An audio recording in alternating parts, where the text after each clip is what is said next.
성도님들과 예선교회 성도님들을 주님의 이름으로 환영합니다. 우리 모두 지난 일주일을 돌아보며 은혜로우신 하나님 아버지께 우리의 죄를 고백하는 시간을 갖겠습니다.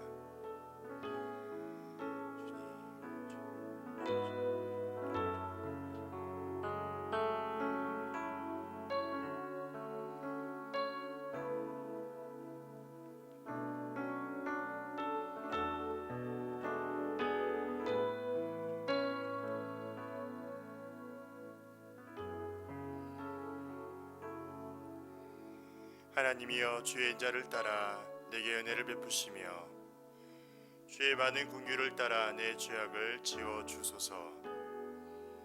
나의 죄악을 맑게 씻으시며 나의 죄를 깨끗이 제하소서. 그러므로 이제 그리스도 예수 안에 있는 자에게는 결코 정죄함이 없나니, 이는 그리스도 예수 안에 있는 생명의 성령의 법이 죄와 사망의 법에서 너를 해방하였습니다. 사랑의 하나님, 우리의 모든 죄악을 예수 그리스도의 십자가 보혈로 정결하게 하여 주시고 새로운 은혜를 허락하여 주옵소서. 예수 그리스도의 이름으로 기원합니다. 아멘. 다 함께 자리에 일어나셔서 임내 찬양으로 영광 올려드리겠습니다.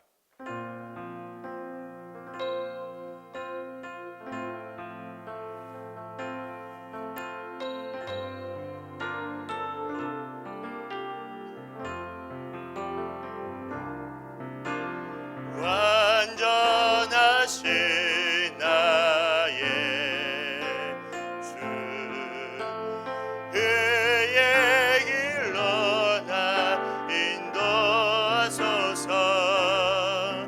행하신 모든 일 주님의 영광 다 경배합니다. 예배합니다. 예배합니다. 찬양합니다. 주님만 날 다스리소서. 예배합니다. 찬양합니다. 주님 홀로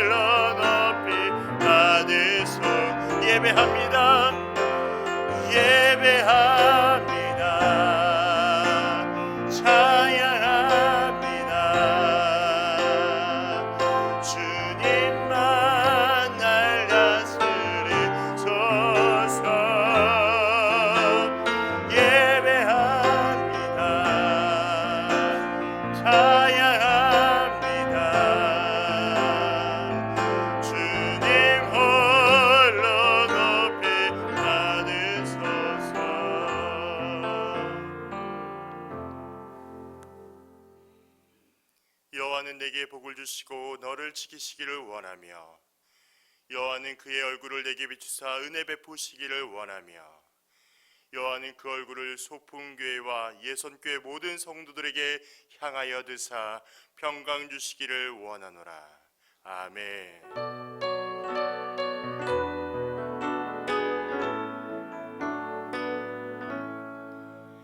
다 함께 찬송가 29장 찬양 드리겠습니다.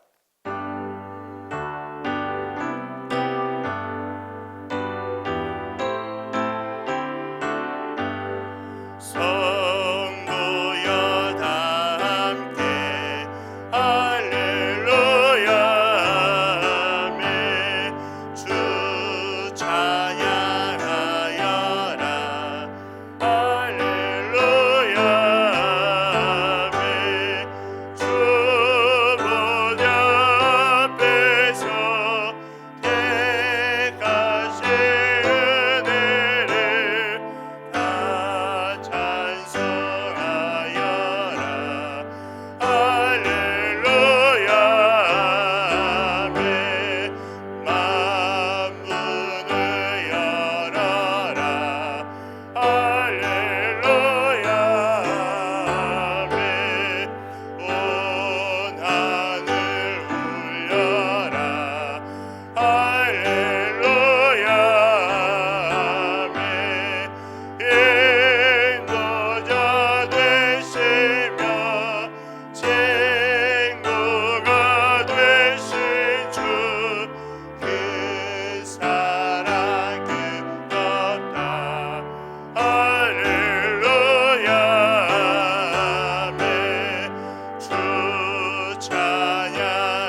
하겠습니다.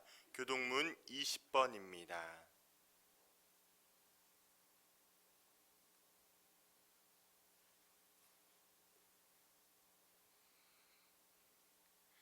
너희 의인들아 여호와를 즐거워하라. 찬송은 정직한 자들이 마땅히 할 바로다.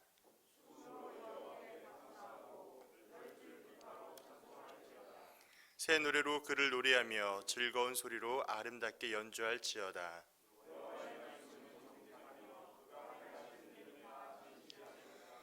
그는 공의와 정의를 사랑하시며 세상에는 여호와의 인자하심이 충만하도다.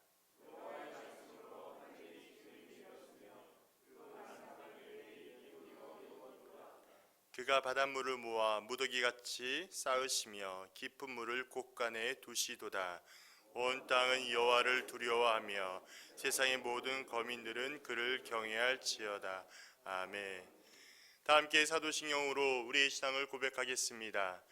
전능하사 천지를 만드신 하나님 아버지를 내가 믿사오며 그 외아들 우리 주 예수 그리스도를 믿사오니 이는 성령으로 잉태하사 동정녀 마리아에게 나시고 본디오 빌라도에게 고난을 받으사 십자가에 못 박혀 죽으시고 장사한 지 사흘 만에 죽은 자 가운데서 다시 살아나시며 하늘에 오르사 전능하신 하나님 우편에 앉아 계시다가 저희로서 산자와 죽은 자를 심판하러 오시리라.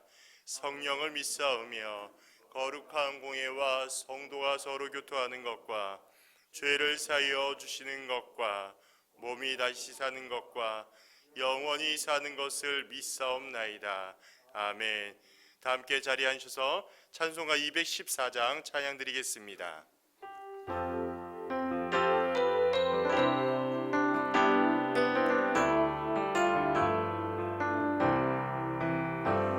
나 주의 도움 받고자 주 예수님께 뵙니다. 구원 허락하시사 날 받아주소서. 내 모습 이대로 주 받아주소서. 날 위해 돌아가신 주 날 받아주소서. 큰 죄에 빠져 영죽을 날 위해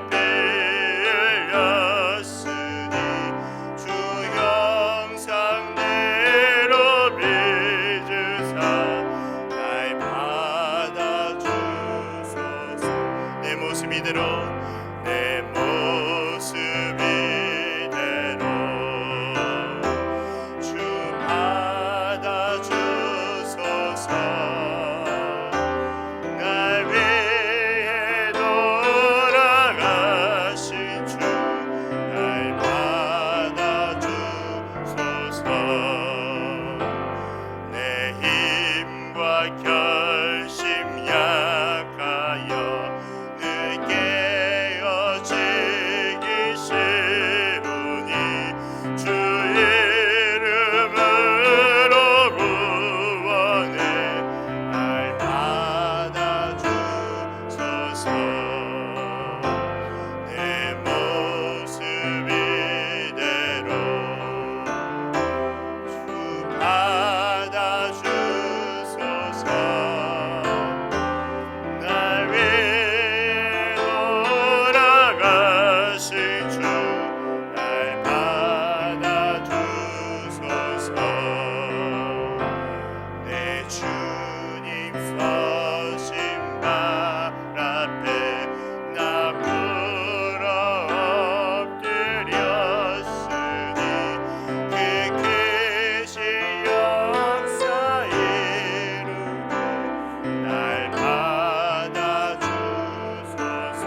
시간에 함께 기도할 때 첫 번째 사랑방장과 방언들을 위하여 기도하겠습니다.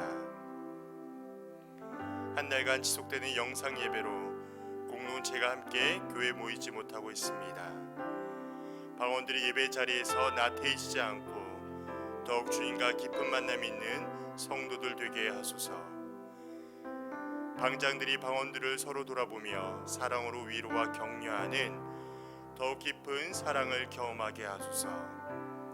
두 번째 형제교회를 위하여 기도하겠습니다. 부천 소풍교회, 예선교회, 길 위의 교회가 건강히 세워져 가게 하시니 감사드립니다.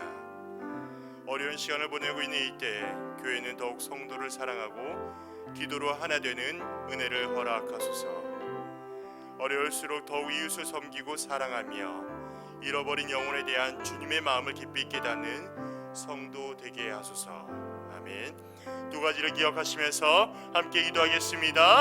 아버지 하나님 너무나 감사합니다. 이 시간에 다시 한번 기도합니다. 아버지 사랑방장과 방언들을 위해 기도할 때 아버지 한 달간의 이 지속된 영상 예배를 하여 아버지 교제함이 또한 아버지 어렵지 아니하고 어려운 상황에 있습니다. 우리 이 어려운 때에 더욱더 서로가 손을 들어보며 아버지 사랑하며 기도할 수 있는 마음과 아버지 그 허락과 끝이 않게 해주시고 우리 더욱더 이 통해서 아버지 다시 건강하며 나갈 수 있도록 아버지 내 가운데 함께 해주시기 기도합나이다.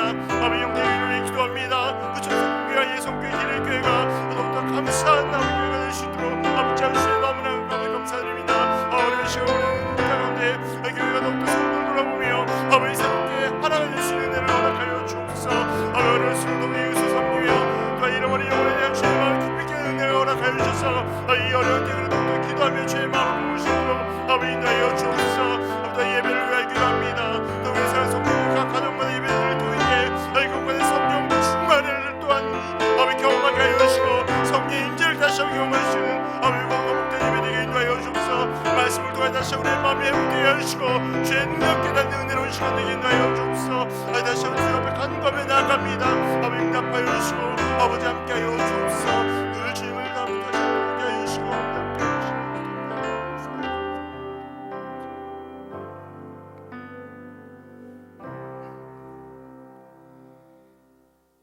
사랑의 하나님 너무나 감사합니다. 일주일간도 주의 은혜 가운데 살다가 예배의 자리로 또한 함께 모이게 하시니 감사합니다.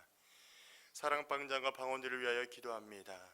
한 달간 지속되는 영상 예배로 인하여 함께 교회에 모이고 있지 못하지만 서로가 사랑하며 돌볼 수 있는 은혜들을 허락하여 주시고 더욱더 주님과 깊은 만남이 있는 은혜를 허락하여 주옵소서.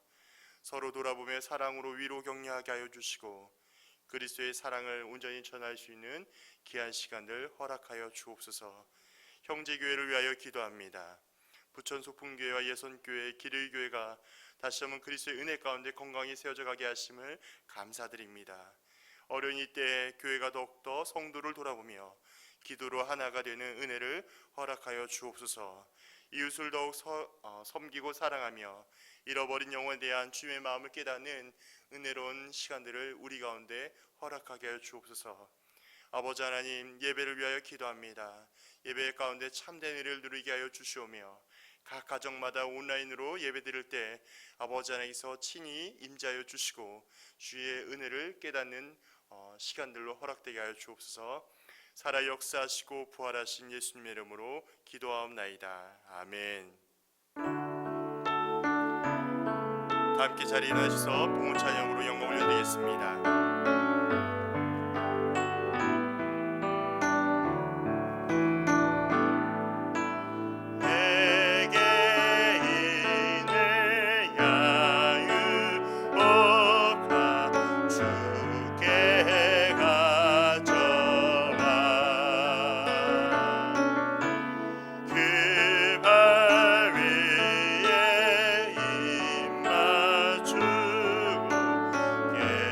그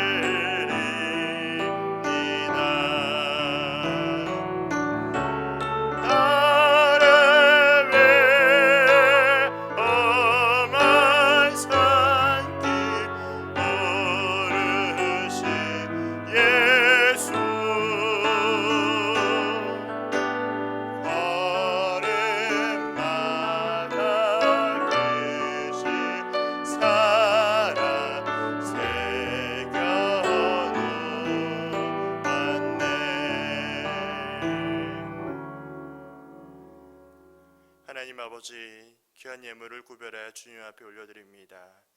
이 예물을 또한 준비하며 드릴 때마다 하나님의 은혜와 사랑을 기억하게 해주시고 또 우리가 주님 앞에 온전한 마음으로 영광 올려드리며 살아갈 수 있도록 허락하여 주옵소서.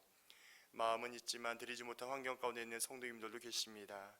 아버지 하나님 위로하여 주시고 그 마음 가운데 하나님을 더욱더 기쁘시게 하는 마음들이 허락되게 하여 주옵소서. 특별히 코로나19로 인하여 온 나라가 어려움을 겪고 있습니다. 특별히 우리 사랑하는 성도님들 물질적으로 어려움 겪지 않도록 주님의 특별한 은혜가 임재하여 주시고 때를 따라 공급하시는 이들로 말미암아 풍성함의 은혜를 누리게 하여 주옵소서. 모든 것을 주님께 맡겨드리오며 살아 역사하시고 부활하신 예수님의 이름으로 기도하옵나이다. 아멘.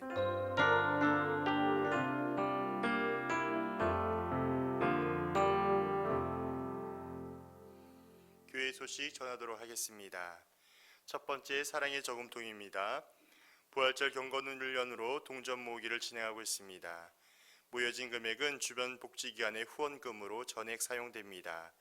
또한 모아진 동전은 교회에서 예배가 재개될 때 가져오시면 되겠습니다. 성경 필사입니다. 요한복음 성경 필사를 진행하고 있습니다. 제출기한은 4월 12일 주일까지입니다.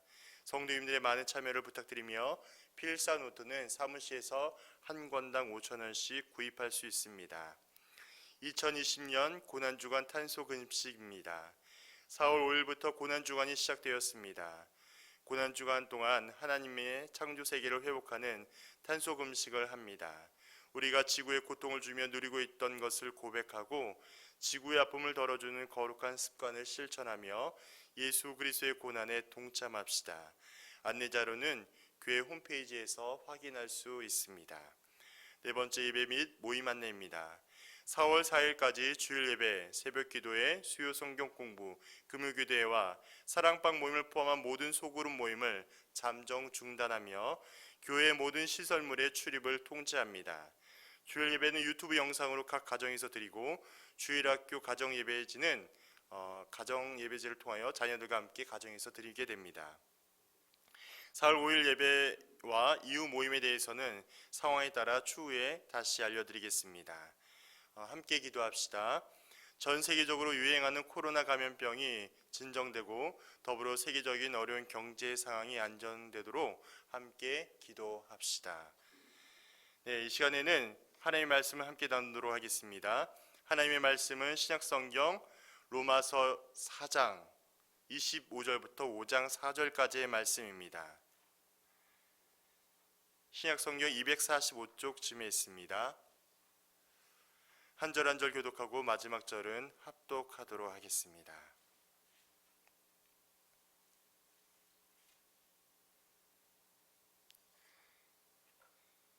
예수는 우리가 범죄한 것 때문에 내줌이 되고 또한 우리를 의롭다 하시기 위하여 살아나셨느니라.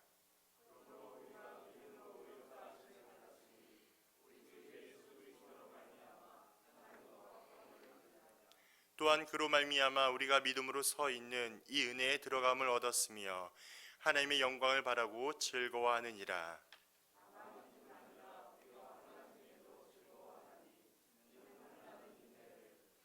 인내는 연단을, 연단은 소망을 이루는 줄 알미로다. 아멘. 이 시간에는 십자가 복음과 하나님 나라는 제목으로 서영섭 목사님께서 말씀 전해주시겠습니다. 소풍교회와 예성교회 성도 여러분, 주 안에서 평안하신지요? 사순절이 됐습니다. 우리가 이런 고난의 시간을 지나면서 그리스도의 고난에 참여하시고 또 거기서 주시는 은혜로 말미암아 이 시간들이 헛되지 않기를 간절히 바랍니다. 기독교 역사가 진행되면서 교회는 많은 교파들로 나누어졌습니다. 하지만 교파가 다르다고 해서 이단은 아니고 기독교 교회로 전부 인정합니다. 기독교 전통에서 이단을 구분하는 기준은 크게 세 가지입니다. 첫째는 성경을 하나님의 말씀으로 믿느냐. 이단들은 거기에 다른 걸 추가하게 되죠. 둘째는 신앙의 근거를 성경에 두는가. 이단들은 어떤 특별한 체험이나 또 교주의 말에 신앙의 근거를 두게 됩니다. 셋째는 삼위일체 하나님을 인정하는가. 삼위일체 하나님은 예수 그리스도를 하나님의 아들로 인정하는 것입니다. 이단들은 그렇지 않습니다. 자, 그런 점에서 볼 때 바른 신앙은 철저히 성경에 근거하고 있습니다. 그런데 성경을 쭉 읽으시다 보면은 현대인의 과학적인 사고로서는 이해되지 않는 부분들이 많이 있습니다. 마치 신화처럼 보인다는 거죠. 성경에서는 지구를 이렇게 원형, 지구는 둥글다 알려졌지만은 성경에서는 네 모퉁이 사각형으로 보도합니다. 또 베드로가 물을 걷거나 홍해가 갈라진 이런 말씀들은 현대인의 이성으로는 잘 받아들여지지 않는다고 하는 것입니다. 이런 문제를 진지하게 다룬 신학자가 있는데 약 100년 전에 활동했던 루돌프 불트만입니다. 20세기 3대 신학자 중에 한 명으로 꼽히고 천재적인 신학자입니다. 그는 목사의 아들이었는데 특히 신약 성경을 보니까 무의미한 신화라는 생각이 들었습니다. 그래서 그가 평생 했던 일이 성경에서 신화를 제거하는 비신화화 작업을 하게 됩니다. 자, 여기서 비신화화는 신화적인 요소, 즉 이 기적이나 이런 사건들을 부인하는 것이 아니고 거기에다가 현대인의 실존으로서 어떤 의미를 부여하는 것입니다. 그러니까 성경에서 말도 안 되는 신화 같은 이야기라도 그것이 오늘 믿는 우리에게 의미를 준다면 그거는 진리다, 그렇게 얘기를 하는 거예요. 예수님의 십자가 부활의 사건도 역사적으로 그건 있는지 없는지 우리 인간의 이성을 초월하는 사건이지만 그것이 오늘 나의 삶에 십자가 부활의 사건이 효력을 발생한다면 그건 진리다, 이렇게 이제 전개를 것입니다. 자, 그런데 성경을 의미로 해석하게 되면 상당한 문제가 생깁니다. 그것은 언제든지 사탄의 참소거리가 되기 때문입니다. 그러면 사탄이 욥을 참소할 때 하나님께 뭐라고 말했습니까? 욥이 까닭없이 어찌 하나님을 경외하겠느냐. 이유가 있다는 거예요. 그럴 만한 이유가. 이유나 의미 없이 과연 하나님을 믿겠느냐. 의미를 찾는 신앙은요, 의미가 사라지게 되면 그가 믿는 신도 소멸하게 되어 있습니다.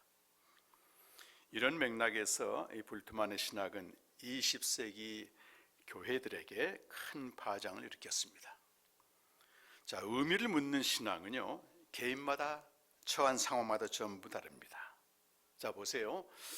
당신에게 예수가 누구입니까? 당신이 예수를 믿는 의미가 무엇입니까? 이렇게 묻는다고 합시다. 그렇게 되면요, 각자 처한 상황에 따라서 전부 대답이 달라집니다. 병든 자에게 예수님은 누가 되겠습니까? 치료자가 될 것이고, 고통당한 자에게 예수님은 위로자가 될 것이고, 또 문제를 가진 자에게는 해결사가 되고, 지난번에 말씀드린 예수님이 마치 마스터키와 같이 되고 만다는 것입니다. 이 땅의 문제를 해결하는. 그렇게 되면 예수님은 마치 인간을 위해 존재하는 수단으로서, 신으로서 존재하게 됩니다. 자, 문제는 이런 신학의 배경으로 성경이 말하는 구원, 곧 죄사함과 생명을 주는 구원의 개념이 뒷전으로 밀려나게 됩니다. 1973년 WCC 세계교회연합회 방콕교회에서는 정식으로 기독교의 구원은 고통과 압제로부터 벗어나는 것이다, 이렇게 정의를 했단 말입니다. 그것은 이 기독교를 많은 종교 중에 하나로 취급한 것입니다. 종교다원주의가 여기에 뿌리를 두고 있습니다. 거기서 파생된 것이 남미의 해방신학, 또 북미의 실용주의 신학, 한국의 예를 들면 민중신학입니다. 노동자들을 위해서 대신 산화한 전태일이가 지금의 예수라는 거죠. 그러나 기독교는 이렇게 상황에서 출발하지 않습니다. 우리 의미를 묻는 것에서 시작하지 않고 하늘로부터 내려온 계시에서 출발합니다. 그런데 이런 신학의 영향으로 기독교는 상황에서 출발하는 종교, 상황을 중시하는 종교가 되어버렸습니다. 그 결과 십자가 복음은 교리에 그치게 되고 하나님의 나라는 기껏해야 죽어서 가서 누리는 그 세계로 받아들여졌습니다. 다행스럽게 20세기 중반에 여기에 대한 성찰이 일어납니다. 그것도요, 불트만의 두 제자에 의해서 일어나게 됩니다. 보른캄과 케제만인데, 우리 스승이 이렇게 얘기했다고 해서 교회가 이렇게 상황 해결적으로 가게 되면 예수님은 부호가 될 것이고 미신으로 전락할 수 있겠다, 기독교가. 이런 위기, 이런 문제 가운데서 진지하게 연구를 합니다. 복음서를 자세히 들여다보니까 예수님은 상황을 해결하러 오신 분이 아니구나. 그분은 하나님 나라를 전하러 왔다. 이것을 공통적으로 발견하게 됩니다. 자, 요한복음에서 예수님은 영생을 주러 오셨는데 공관복음서에서는 영생이란 말보다는 하나님 나라란 말을 주제로 사용하게 됩니다. 자, 공관복음서, 마태복음, 마가복음, 누가복음에서 예수님이 가장 먼저 선포했던 말씀을 한번 보시겠습니다. 먼저 마태복음 4장 17절 말씀을 새 번역 성경으로 한번 읽어보겠습니다. 시작. 그때부터 예수께서는 회개하여라, 하늘나라가 가까이 왔다 하고 선포하기 시작하셨다. 아멘. 우리 개역개정에는 천국이란 말인데요, 원래 천국은 하늘나라가 정확합니다. 여기서 하늘은 유대인들이 하나님을 대체해서 표현하는 말입니다. 하나님 나라죠. 또 마가복음 1장 14절 15절도 예수님이 가장 먼저 선포하신 말씀입니다. 함께 읽어보실까요? 요한이 잡힌 후 예수께서 갈릴리에 오셔서 하나님의 복음을 전파하여 이르시되 때가 찼고 하나님의 나라가 가까이 왔으니 회개하고 복음을 믿으라 하시더라. 자, 여기서 예수님은 하나님의 복음, 곧 하나님 나라를 전하러 오셨다라고 말씀하고 있습니다. 또 누가복음 4장 43절 말씀을 함께 읽습니다. 시작. 예수께서 이르시되 내가 다른 동네들에서도 하나님의 나라 복음을 전하여야 하리니 나는 이 일을 위해 보내심을 받았노라 하시고. 나는 하나님 나라의 복음을 전하러 왔다. 내가 이 일 때문에 이 세상에 왔다. 사명선언문입니다. 이것은 요한복음 10장 10절에서도 예수님의 사명선언문이 있죠. 내가 온 것은 양으로 생명을 얻게 하고 또 풍성히 얻게 하려 한다. 다음 여기 공관복음서의 하나님 나라와 요한복음의 생명은 같은 내용입니다.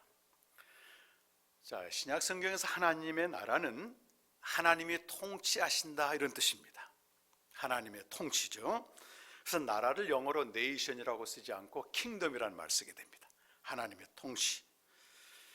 예수님은 하나님 나라의 복음을 전하러 오셨습니다. 하나님 나라를 3년 동안 공생의 기간 동안 선포하시고 또 약속하시고 초청하셨습니다. 자, 그러면 어떻게 예수님이 하나님 나라의 복음을 전하셨을까요? 방금 읽은 누가복음 4장 43절은 4장 31절부터 쭉 나오는 말씀입니다. 4장 31절부터 쭉 이어지게 보게 되면은 예수님이 어떻게 하나님 나라를 전했는가 나온단 말입니다. 먼저는 회당에서 말씀을 가르치셨습니다. 그리고 여러 가지 사역을 하십니다. 병을 고치시고 귀신을 쫓아내시고 여러 가지 기적을 수행하십니다. 병을 고치는 것을 치병, 귀신을 쫓아내는 것을 죽귀, 기적, 다른 것을 보게 되면 또 죄를 용서해 주시죠. 자, 그런데 예수님은 이런 치병이나 죽기나 기적이나 죄사함 이런 모든 행위를 통틀어서 하나님 나라의 복음을 전한다 이렇게 말씀하고 있는 겁니다. 그래서 하나님 나라의 복음은 말씀과 사역으로 전해지게 됩니다. 자, 여기서 사역은 그 자체가 목적이 아니고 하나님이 통치하게 되면 이런 일이 벌어진다고 하는 것을 보여주는 예시입니다. 예시. 마태복음 12장 28절에서는 이 귀신을 쫓아내시면서 우리 주님이 하신 말씀이 있는데 함께 읽어보시겠습니다. 시작. 그러나 내가 하나님의 성령을 힘입어 귀신을 쫓아낸 것이면 하나님의 나라가 이미 너희에게 임하였느니라. 아멘. 자, 예수님의 공생의 사역은요, 하나님의 나라를 미리 보여주는 예시로 진행됐습니다. 예를 들어서 아파트를 새로 짓게 되면 그 아파트 모델하우스라는 게 있지 않습니까? 모델하우스를 한번 보고 나오는 겁니다. 예수님의 이런 기적이나 치병이나 죽기는 바로 이런 역할을 하게 되는 것이죠. 이런 사역들을 하시면서 나중에 어디로 가십니까? 예수님이 예루살렘으로 올라가십니다. 거기서 순환당하시고 십자가에서 죽임당하시죠. 그런데 제자들은 착각을 했습니다. 내가 모든 걸 포기하고 따르니 예수님이 예루살렘에 가면은 그 저 옛날 다윗처럼 왕이 될 것이다. 철석같이 믿었단 말입니다. 마치 예수님이 예루살렘에 여행을 시작하시면서 제자들에게 묻습니다. 사람들이 날 누구라고 하느냐? 어떤 사람은 세례 요한이다, 어떤 사람은 선지자다, 엘리야다. 그래 그거 말고 너희는 날 누구라고 하느냐? 그때 베드로가 대표로 나서서 당신은 그리스도이십니다. 당신은 그리스도이십니다. 그리스도라고 고백하니까 비로소 예수님이 그리스도가 누구인지 알려주는 겁니다. 나는 예루살렘에 올라가서 다윗처럼 왕이 되는 게 아니고 장로들, 대제사장들에게 고난을 당하고 죽임당할 것이다. 그러나 3일 만에 살아날 것이다. 이렇게 비로소 가르치신 거예요. 그러자 조금 전에 예수님을 그리스도로 고백했던 베드로는 예수님을 붙들고 가냈다고 나옵니다. 마가복음 8장 27절 이하 보게 되면 붙들고 가냈단 말은 우린 점잖은 표현이고요. 원문으로 읽으면 아주 거칠게 항의하고, 가냈다 그 말은 헬라어로 에피티마오인데 이건 귀신 쫓아낼 때 쓰는 말이거든요.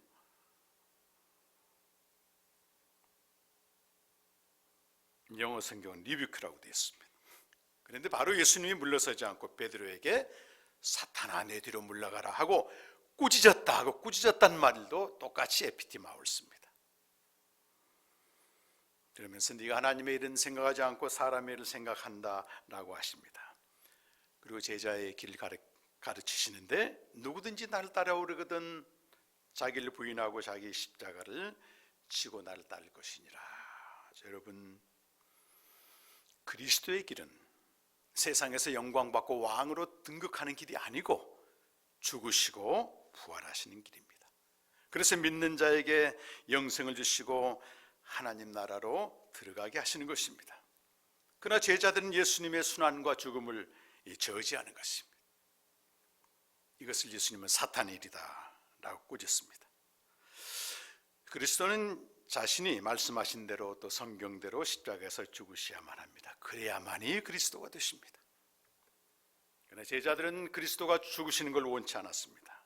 그들은 예수님의 희생을 저지함으로써 본의 아니게 예수의 그리스도 되심을 부인하는 결과를 가져온 것입니다.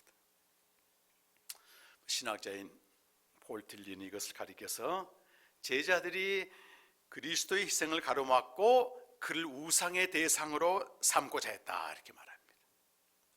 제자들이 그리스도의 희생을 가로막고 그를 우상의 대상으로 삼고자 했다. 그렇습니다, 여러분. 오늘날도 십자가 복음을 알지 못한 채 예수님의 공생에 일어났던 일이 내게 일어나기만을 바라고 믿는 자들은 얼마든지 예수님을 우상으로 섬길 수 있습니다. 나의 필요와 나의 원함을 위해서 예수님을 얼마든지 신앙할 수 있습니다. 우리 소풍교회 3대 집회 중 하나가 십자가만 자랑하는 교회입니다. 십자가만 자랑하는 교회 맞습니다, 여러분. 십자가에 달리신 그리스도가 우리의 진정한 구원자이십니다. 자, 그러면 왜 예수님이 십자가에 죽으시고 또 부활하셨을까요? 그것은 예수님이 3년 동안 전하신 그 하나님 나라의 복음을 성취하시기 위한 것입니다. 십자가 부활은 그 자체가 목적이 아니고 그것을 통해서 그분이 3년 동안 전하셨던 하나님 나라로 우리를 들어가도록 하시기 위한 사건. 그 십자가는 마치 하나님 나라에 들어가는 문입니다. 문. 열쇠죠. 영원한 생명으로 들어가는 문입니다. 우리 찬송가 615장에 나오는 그 크로스비에서의 찬송가를 보게 되면 우리 죄를 위하여 죽으시사 영원한 생명문 여셨도다 이렇게 찬양하고 있습니다.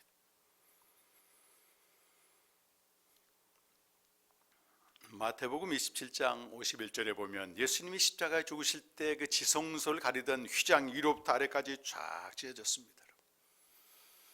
그런데 히브리서 기자는 이 사건을 가리켜서 예수님의 육체가 찢어지심으로 말미암아 우리가 저 하늘 성소로 들어가는 문이 열렸다 이렇게 고백하고 있어요. 히브리서 10장 19절과 20절 말씀을 같이 한번 읽겠습니다. 시작. 그러므로 형제들아 우리가 예수의 피를 힘입어 성소에 들어갈 담력을 얻었나니 그 길은 우리를 위하여 휘장 가운데로 열어놓으신 새로운 살 길이요 휘장은 곧 그의 육체니라. 네, 정확한 번역은 새로운 산 길이 맞습니다. 현재형으로 되어 있습니다.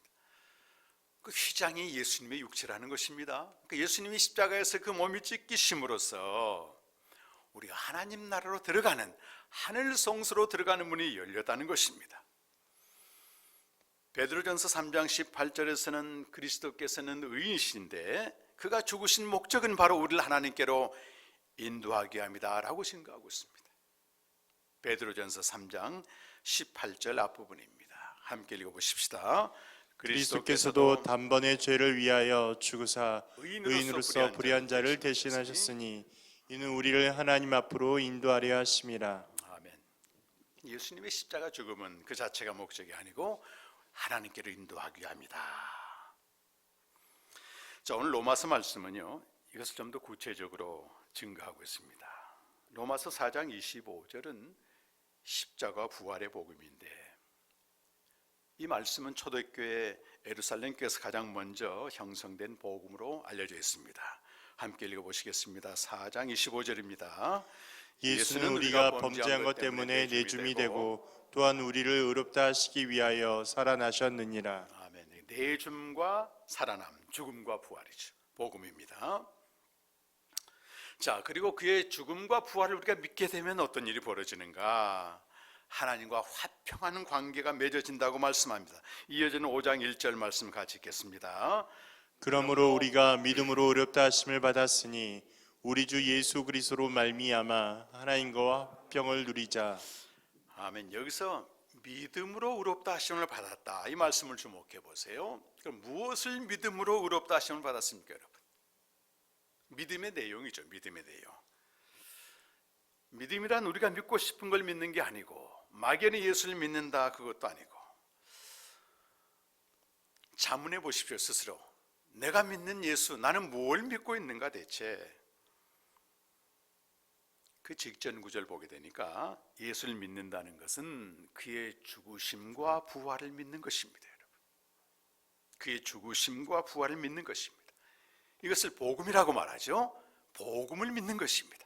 믿음은 들음에서 나며 들음은 그리스도의 말씀이라고 하는 복음을 믿는 것입니다. 그리스도의 십자가 부활을 믿는 것이죠. 자, 그렇게 되니까 그 결과 어떻게 됐다고요? 우리 주 예수 그리스도로 더불어 하나님과 화평을 누린다. 전에 하나님과 분리됐고 전에 하나님과 원수됐던 우리가 예수님을 통해서 하나님과 연합이 되고 화평한 관계를 맺게 됐다는 것입니다. 그런데 여기에 그치지 않습니다, 여러분. 5장 2절 말씀을 보시게 되면요, 함께 읽으실까요? 시작. 또한 그로 말미암아 우리가 믿음으로 서 있는 이 은혜에 들어감을 얻었으며 하나님의 영광을 바라고 즐거워하느니라. 아멘. 여러분, 은혜에 들어갔다 그 말은 은혜의 자리에 들어갔다. 쉬운 성경 번역에 보니까 은혜의 자리에 들어갔다. 그 은혜의 자리가 어디입니까, 여러분? 보세요. 하나님의 영광을 보는 자리입니다. 하나님의 영광을 보는 자리. 요한복음 14장에서는 아들이 있는 곳이고 아버지 집입니다. 히브리서 4장 16절에서는 긍휼하심을 따라 들어가는 은혜의 보호자로 되어 있어요. 은혜의 보호자. 히브리서 10장 우리 아까 19절 조금 전에 읽었던 말씀에는 하늘 성소로 들어갔다. 우리는 거기서 하나님의 영광을 바라고 즐거워한다는 것입니다. 자, 이제까지 말씀을 한번 도표로 보시겠는데요. 십자가 복음과 하나님 나라라고 하는 도표 좀 보이시나요? 왼쪽에 보시면 예수께서 오셔서 하나님 나라의 복음을 선포하셨다는 공관복음서 3가지 말씀이 나오고, 예수님의 중심 사역은 하나님 나라의 복음을 선포하시고 초청하시고 약속하셨는데 말씀과 사역으로 하셨다는 겁니다. 사역의 내용은 이런 치병과 죽기와 기적과 죄사함이 있는데 그것은 그 자체가 목적이 아니고 뭐라고요? 하나님이 통치하시면 이런 일이 벌어진다고 하는, 마치 맛보기와 같다는 것입니다. 그런데 예수님이 궁극적으로 십자가에 죽으시고 부활하심으로써 이제는 그가 3년 동안 전하셨던 하나님 나라로 들어가는 문을 여신 거예요. 열쇠와 똑같은 거죠. 그러므로 우리가 지금도 기적이라 체험을 경험하는데요, 그걸 경험했다고 해서 그것이 하나님 나라로 들어가는 게 아닙니다. 여러분. 십자가 부활을 믿음으로 들어가는 것입니다. 제가 얼마 전 마가복음을 묵상하다가 막달라 마리아라고 하는 여인을 보게 됐습니다. 이 막달라 마리아는요, 7 귀신이 들렸다가 그 귀신이 예수님이 쫓아내가지고 나은 사람 아닙니까? 운명이 바뀌었습니다. 이것은 하나님의 통치의 사건이 그에게 임한 것입니다. 이 은혜가 너무 크다 보니까 이 마리아는요, 끝까지 주님을 따라갑니다. 제자들도 도망갔는데 십자가까지 따라가게 되고, 또 무덤에 장사하는 것도 주목해서 다 봤습니다. 아리마대 요셉과 니고데모가 향품을 발라서 예수님을 시신을 싸시고 이렇게 감싸 다 봤습니다. 그런데요, 마가복음 16장 1절에 보니까 이 막달라 마리아가 예수님의 시신을 싸기 위해서 향품을 또 준비합니다. 이건 굉장히 무모한 헌신입니다. 앞뒤 가리지 않는 헌신입니다. 거기서 예수님의 부활 소식을 접하게 됩니다. 그리고 천사가 그 소식을 빨리 제자들에게 알리라고 명령을 하는데요, 마리아는 너무 무서워서 아무 말도 못하고 그냥 도망갔다. 이게 마가복음 16장 8절로 끝나게 됩니다. 그 16장 9절부터 마지막 절까지는 후대 삽입한 거기 때문에 마가복음 그걸로 끝나게 됩니다. 제가 이 막달라 마리아를 보면서 어쩌면 내 모습과 비슷하구나. 저도 예수 믿은 지 얼마 안 가서 굉장한 체험을 하게 되고 하나님의 통치의 은혜를 경험하게 됩니다. 끊을 수 없는 습관들이 끊어지게 되고요, 그 여세를 몰아서 신학교까지 갔어요, 저는. 근데 십자가 복음, 하나님 나라 몰라도 됩니다. 체험이 주는, 통치의 사건이 주는 은혜만 해도 굉장하거든요. 하나님의 통치의 은혜는요, 주로 사단에게 매인 사람들에게 나타나고 모태신앙보다 착실하게 나온 사람들에게는 그렇게 강하게 나타나지 않습니다.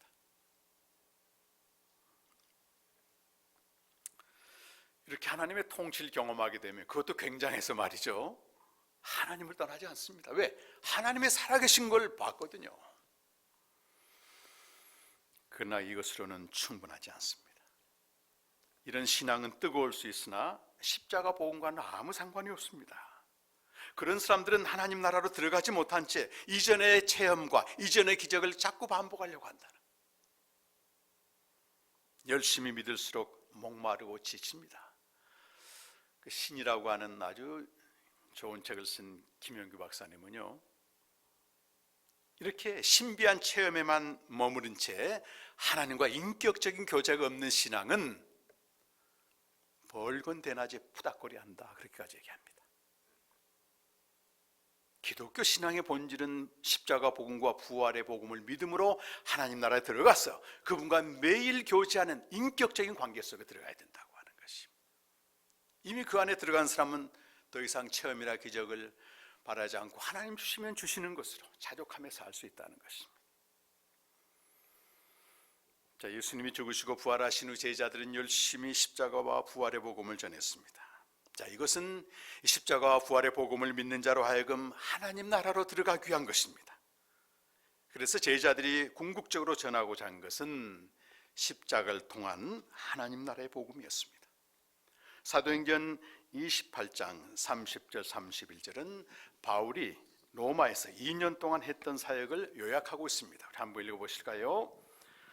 바울이 온 이태를 자기 셋집에 머물면서 자기에게 오는 사람을 다 영접하고 하나님의 나라를 전파하며 주 예수 그리스도에 관한 모든 것을 담대하게 거침없이 가르치더라. 사도들이 전한 것은 예수님이 전한 하나님 나라 복음입니다.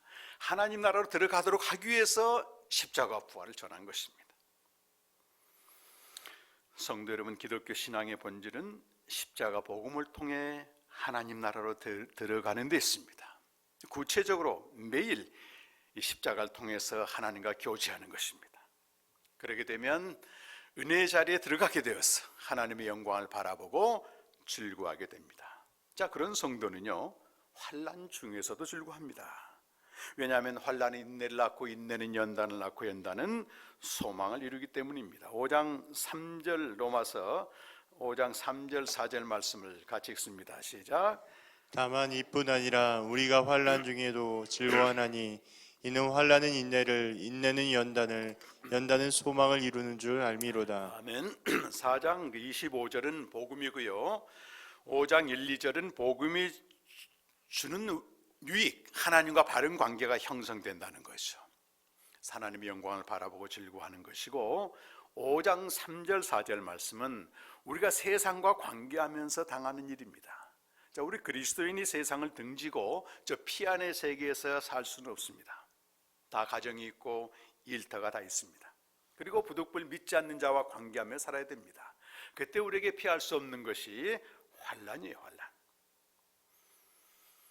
그런데 십자가 복음을 통해 하나님 나라를 누리는 자는 이 환난 중에서도 즐거워한다라고 되어 있어요. 이 원문에 보면 즐거워한다 이 말은 자랑한다 이렇게도 번역되거든요. 환난을 부끄러워하거나 회피하지 않는다는 것입니다. 왜냐고요? 그 뒤에 이유가 나오잖아요. 이는 환난은 인내를, 인내는 연단을, 연단은 소망을 이룬다는 것입니다. 환난이 만들어내는 것은 궁극적으로 연단이고, 그 연단이 되었을 때 다시 오실 주님을 소망하게 된다는 것이죠. 연단이란 말이 굉장히 중요해서 제가 여러 번역본을 찾아보니까 영어 성경에는 인격으로 되어 있어요. 그리스도를 닮은 인격이죠. 헬라어로는 이게 도키메로 되어 있는데 도키모스에서 나온 말입니다. 제가 도키모스라는 말이 대체 무슨 뜻인가 찾아봤더니 보통 헬라어 사전, 그 스트롱 사전이라고 하는 해설서 보게 되면 짧게 한두 줄로 나오는데 이 도키모스는 상당히 길게 설명되어 있어요.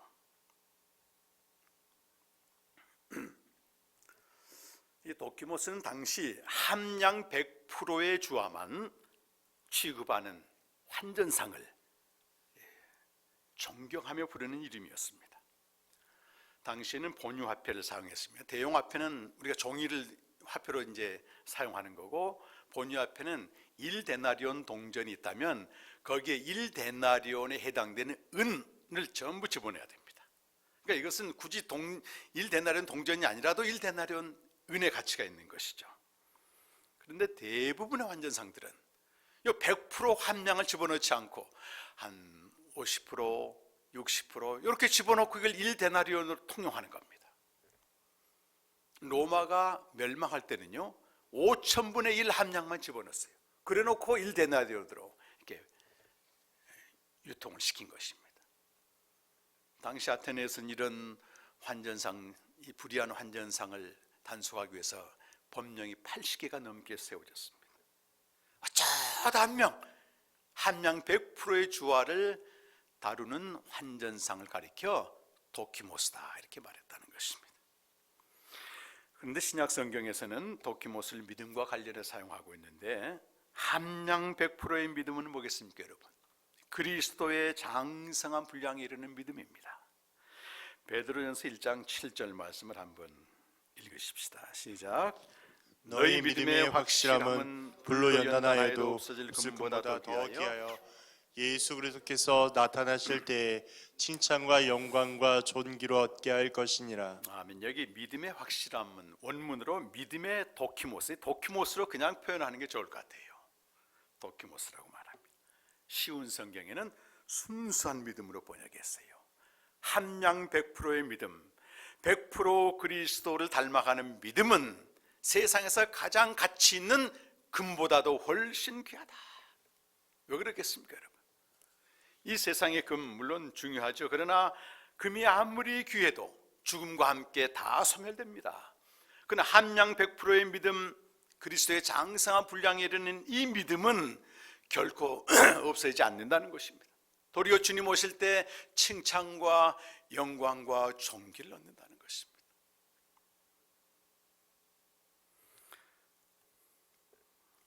사랑하는 성도 여러분, 우리의 진지한 고민이 뭐겠습니까?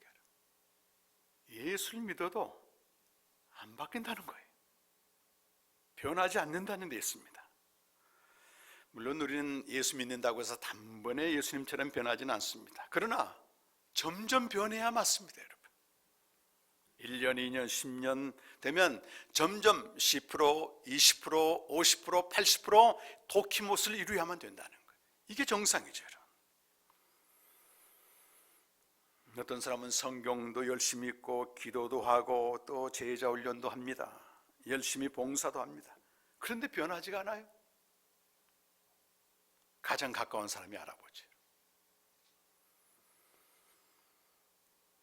그리스도를 닮는 것, 함량 100%의 믿음은 성경대로 해야 됩니다. 열심히 믿는 것보다 중요한 게 바르게 믿는 것입니다. 첫 번째는 복음을 정확히 알아야 됩니다. 우리 소풍교회 우리 김 목사님 정말 복음을 정확히 잘 전하고 계시잖아요. 그런데 여기에 그치면 안 돼요, 여러분. 우리 목사님 복음 잘 전하니까 듣고 그걸로 끝? 절대 변화 없습니다. 제가 보장합니다. 두 번째 뭘 해야 돼요? 주님과 교제를 하셔야 됩니다. 아마 이 영상 예배를 통해서 좀 제한적인 신앙생활을 하는데 주님과 교제는 언제든지 할 수 있습니다. 매일 해야 됩니다. 매일. 우리 헌신이 필요하고 적어도 매일 시간을 내셔야 됩니다.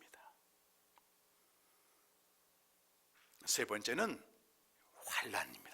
환난 중에서도 질과라는 것입니다. 그때 우리는 도키못을 이루어갑니다. 제가 아는 집사님은요, 미국에 사시는데 20년 동안 큰 교회에서 신앙생활했습니다. 나름대로 열심히 모임도 참석하고 봉사도 열심히 했습니다. 그런데 변하지가 않아요. 사업을 하시는 분인데 세상에 나가면 세상 사람과 다를 게 하나도 없는 거예요. 이게. 교회에서 하는 산상기도에 참석할 때는 야, 이거 되는 것 같은데 그냥 나가보면 똑같아. 이게. 고민하게 됐습니다. 그러다 하나님의 은혜로 복음을 알게 되고요, 매일 1시간씩 시간을 내서 교제를 했습니다. 놀라운 일이 벌어져요. 그 20년 동안 전혀 변하지 않던 그가 점점 변하기 시작해요. 매일 나가는 직장이 전에는 환난이 가득했는데 이곳이 도키못을 이룬 현장으로 깨닫게 된 것입니다. 그분이 제게 이런 얘기를 했습니다. 목사님, 저는 목사님들보다 굉장히 행운합니다. 목사님들은 별로 환난이 없는데 우리는 환난이 가득한 세상에 살기 때문에 도키모스가 훨씬 빨리 만들어집니다. 아니, 목사님들이 환난이 없습니까, 여러분? 이제 그분이 보실 때 이제 목사님들은 교회 안에 있기 때문에 세상에 당하는 환난, 그것도 맞기도 맞아요. 전에는 세상의 환난에 굴복했는데 환난을 피하지 않고 도리어 자랑하면서 도키못을 만들어가고 있다는 것입니다. 한 달에 한 번씩 만나서 교제하는 집사님 가정이 있는데 이분은 30대 초반에 지금은 어린 아이들이 3명입니다. 아들 3명 기르는데 제주도로 내려가게 됐어요. 살림이 어려워서. 남편분이 일이 안 되고 어렵고 해서 너무 힘들어서요, 동네 교회 가서 매일 기도를 하는 겁니다. 그런데도 상황이 좋아지지 않으니까 기도를 바꿨습니다. 하나님, 아무것도 안 주셔도 좋으니 하나님이 누구인지 좀 알려주세요. 하나님이 누구인지 좀 알려주세요. 그러다가 얼마 안 됐어가지고 제가 제주 충신교회에서 복음생명 세미나를 했는데 거기 오게 된 겁니다. 그게 계기가 돼가지고 그 만삭된 몸으로 우리 캠프에 와서 복음에 대해서 알게 돼요. 그리고 매일 주님과 교제합니다. 지금 벌써 8년이 넘었거든요. 이 집사님도 부평에 있는 어느 큰 교회 다니는데 지금 한 달 가까이 교회를 못 나가요. 근데 지난주에 만났을 때 이런 고백을 하시는 거예요. 교회는 가지 못하지만 매일 영과 진리로 예배드려서 너무 감사하다는 거예요. 하늘에 속한 기쁨이 있으니까 지금 어려움을 넉넉히 견딥니다. 감사의 고백이 계속 나와요. 이런 분들만이 아닙니다. 제 주변에 있는 많은 분이 복음을 알고 하나님과 교제하고 있습니다. 제가 볼 때요, 정확한 건 아니지만 최소한 4, 5년만 복음을 정확히 알아가며 하나님과 교제하게 되면 도키모스 한 80%는 되는 것 같습니다. 여러분. 이들은 세상의 환난을 두려워하는 것이 아니라 당연하게 받아들입니다. 왜요? 환난을 통해서 도키모스 연단을 이루고 주님을 닮아가고 더욱더 주님과 교제에 힘쓰기 때문에 그렇습니다. 사랑하는 성도 여러분, 그리스도인에게 환난은 매우 정상적인 삶입니다. 디모데후서 3장 12절 보면 무릇 그리스도 예수 안에서 경건하게 살고자 하는 자는 핍박을 받는다고 되어 있고요. 디모데후서 1장 8절에서는 복음과 함께 고난을 받으라는 것입니다. 특히 우리는 수개월째 우리가 원치 않는 이 코로나19로 환난 가운데 있습니다. 물론 우리는 이런 환난이 종식되길 기도합니다. 하지만 중요한 것은 주님은 환난 중에서도 계속 일하고 계신다는 것입니다. 여러분이 환난의 시간에 더욱 복음을 아는 데 힘쓰시길 바랍니다. 거기에 그치지 말고 매일 주님과 교제하는 일에 자기 자신을 들이시길 바랍니다. 그럴 때 우리는 주님을 더 닮아가게 되고 나중에는 온전히 닮아가게 될 줄로 믿습니다. 이 은혜가 우리 소풍교회와 예성교회 이 말씀 듣는 모든 분들에게 함께 하시기를 간절히 축원합니다. 기도하시겠습니다. 아버지 하나님, 우리가 믿는 그리스도가 누구이십니까? 그는 인간의 일을 위한, 문제 해결을 위한 그리스도가 아니십니다. 그는 십자가에서 죽으시고 부활하신 그리스도입니다. 그가 죽으시고 부활하심으로써 하나님 나라의 문을 활짝 여셨습니다. 하나님과 원수되었던 저희들, 하나님을 멀리 떠나 있던 저희들을 믿음으로 화평케 하셨습니다. 또한 은혜 자리에 들어가 하나님의 영광을 바라고 즐거워합니다. 뿐만 아니라 우리는 환난 중에서도 즐거워합니다. 환난은 인내를, 인내는 연단을, 연단은 소망을 이루기 때문입니다. 아버지 하나님이여, 우리가 원하든 원치 않든 모든 환난은 연단을 만들어냅니다. 특히 우리는 코로나 바이러스로 환난을 당하고 있습니다. 그러나 이 같은 환난의 시간도 헛되이 보내지 않게 하여 주시옵소서. 복음을 더욱 알게 하시고 매일 주님과 교제하면서 하나님의 영광을 바라며 즐거워하게 하여 주옵소서. 그래 환난 중에도 즐거워하여 연단을 이루는 저희들 되게 하여 주시옵소서. 그리스도의 장성한 분량 함량 100%의 믿음을 이루어서 다시 오실 주님 앞에 칭찬과 영광과 존귀를 받는 성도들 되게 하여 주옵소서. 예수 그리스도 이름으로 간절히 기도하옵나이다. 아멘. 찬송가 함께 하시겠습니다. 매일 십자가를 통해서 하나님께로 나아가는 찬송입니다. 주의 음성을 내가 들으니 사랑한단 말이지. 믿는 마음으로 주께 가오니 나를 용접하소서.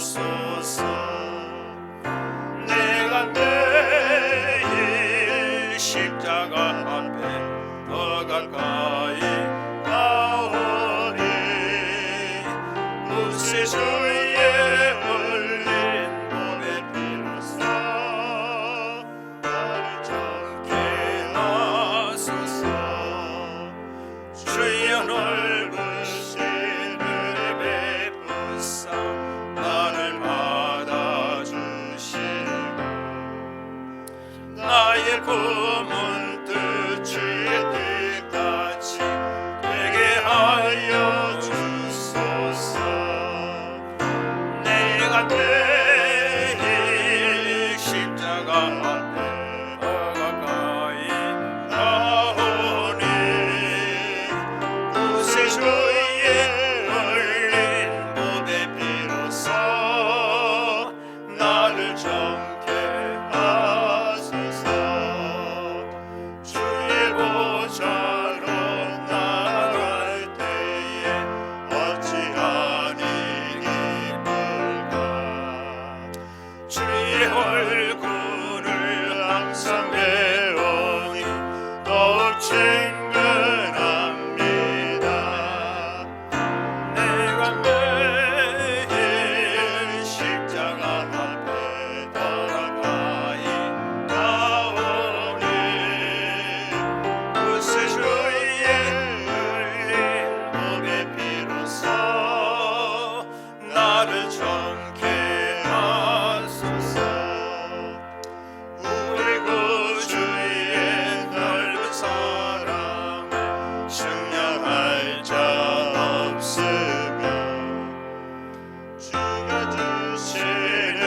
참된 기쁨도 내 안에서 얻도다.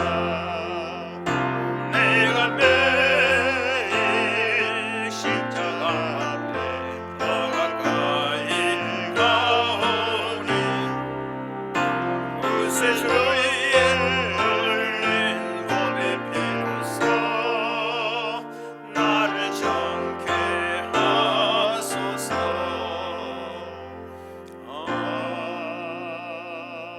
아멘.